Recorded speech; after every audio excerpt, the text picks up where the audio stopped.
Guys, finally my promised review of Kingdom Hearts Re-Chain of Memories. Basically, this game is a remake of the Game Boy Advance game, Kingdom Hearts. Basically, it takes place directly after the events of the first Kingdom Hearts, but it ends right before the beginning of Kingdom Hearts 2, if that makes sense. The Game Boy game was okay, but in my opinion, a Kingdom Hearts game or any Sony game is not meant to be remade on a handheld console, such as the Game Boy Advance. That's just how I feel. I mean, it worked on the PSP, I guess, but it can't be made for the Nintendo game, because there's only 2 buttons, blah blah blah. You get the idea. Basically the story, same thing as it's almost exactly the same thing as the Game Boy Advance game. It's just made in 3D with voice acting, good voice acting, but the problem is this. The fact that every world you go to, in every world, there's no voice acting, but when you only, like, the people of the Organization 13 and Sora, Doll, and Goofy talk, but that's it.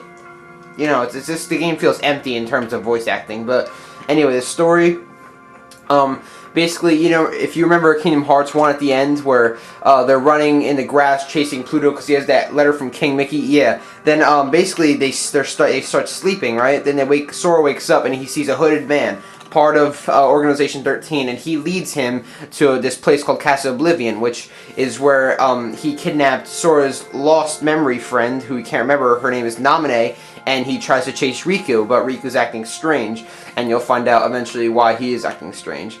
And the Organization 13 is involved, basically an organization of nobodies. So that's the basics of the story. Right now I'm going to go to Hollow Bastion. The thing is about Kingdom Hearts Re-Chain of Memories is the fact that it's a dungeon crawler. Now, I don't got problems. I love dungeon crawlers, like, you know, because I like to play Nocturne, Digital Devil Saga, and whatnot. But in this game, it's just so repetitive. You know, just like everything, every room looks the same. Like, shit. All right, that was my bad. Hold on one second. All right.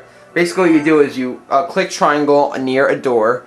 And each door has a certain criteria. For example, this card right here, where it says an up arrow, means that I need a card of a value of 1 or higher, or 0 cards. Basically, literally, for this type of door, any card will work. So what I'm gonna do is my premium bonus card. I'm gonna get into the gameplay. Like I said, though, just like each room is so linear, though, and you know, it's just, that's what it feels like. It just feels too repetitive for me. The controls are simple. As you progress through the game, you'll learn more field actions. First of all, it's simple. Use the left analog stick to run, obviously. Circle to jump. Eventually, you get the high jump like I have. And eventually, when you get into Neverland, which is Peter Pan, you could press circle and press circle again and hold it to glide. These heartless do not want to leave me alone, do they?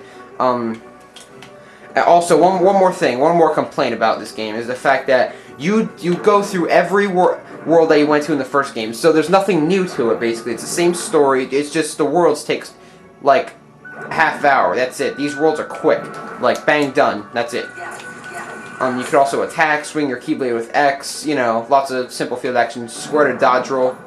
And also, I forgot to mention about Castle Oblivion. As you progress higher up in Castle Oblivion, Sora and his friends will lose certain memories, but they'll gain new ones in return. Anyway, here's the gameplay. The cool thing is you have this new introduced battle system called the card battle system. Basically, it's simple. It does, instead of the button masher Kingdom Hearts 1 and 2, you actually have some sort of strategy in this game. Battles are fast-paced, they move along quickly, but there are just sometimes too many reinforcements. It gets kind of annoying. You know, you can do the same actions you do in the field, you know, circle, jump, blah, blah, blah.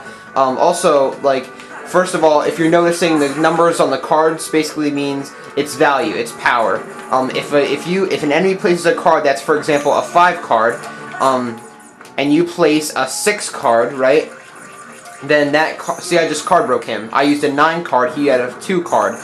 That card breaks him and makes him temporarily vulnerable. Every enemy shares their cards, if that makes sense.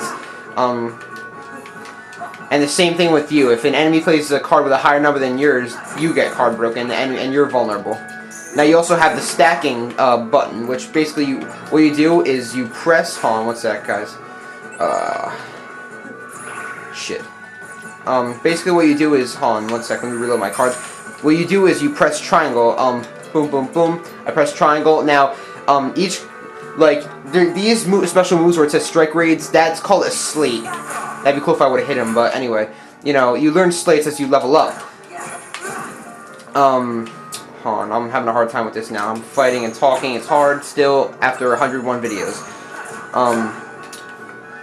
Basically, but the downside is of stacking is the fact that whenever you stack, that card's gone for the remainder of the battle unless you have an item to get it back. So that's what you saw when I was reloading the card, right?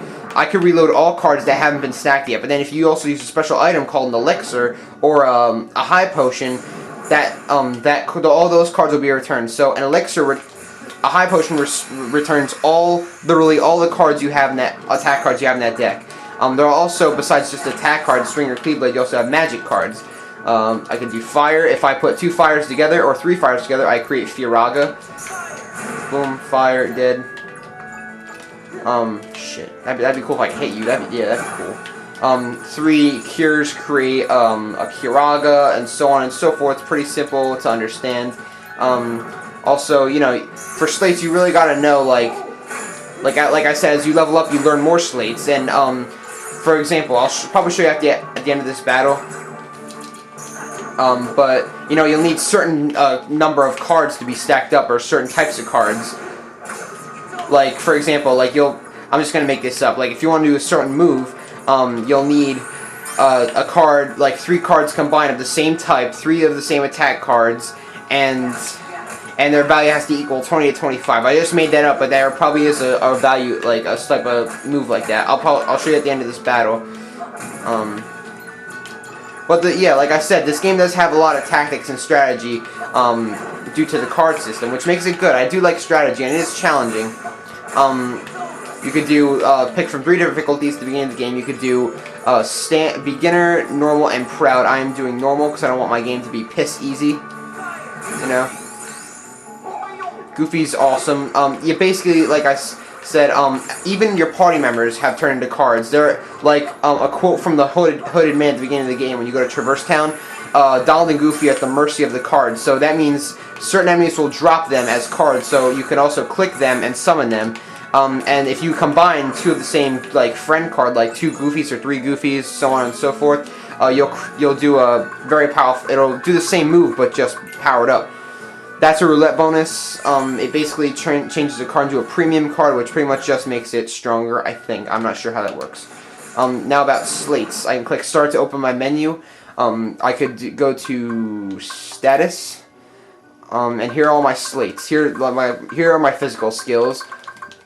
The ones in blue are the magics. There are a lot of magic in this game. Here's your summons. Yep, all that, and these are field abilities. You know, when you level up, you know what I'm gonna do though, is I'm gonna review Riku's story too, because you can control Riku after you beat Sora's story. And Riku's gameplay is so different apparently. I read in the manual that they had to put his gameplay in the manual too, so I'm gonna review his story when I get there, after I beat Sora's story. Also, if you hit a Heartless on the field, it basically just makes them stunned for a period of time. And they're vulnerable. It's pretty much it. It's pretty simple. You know, just like I said, the game has too many flaws that keep it from being a fantastic game. I do love this game. I far from hate it. It's far from bad, but it's just not great. There was just too many things that could have made it better. Like Square Enix does screw some stuff up nowadays ever since their key members left. But Square Enix is still hanging on. You know, people hated on Infinite Discovery. People hated on Last Remnant. That wasn't necessary. Those are both great games. You know, Square Enix is hanging on. They're doing a great job. So don't hate on them, guys. And like I can. You get room cards, like the rooms for room synthesis. So what I'm gonna do is I'm gonna stop the review here. Hope you enjoyed this review. Last Remnant coming up soon. That's Kingdom Hearts Re: Chain of Memories gets a 7.5. Thank you for watching.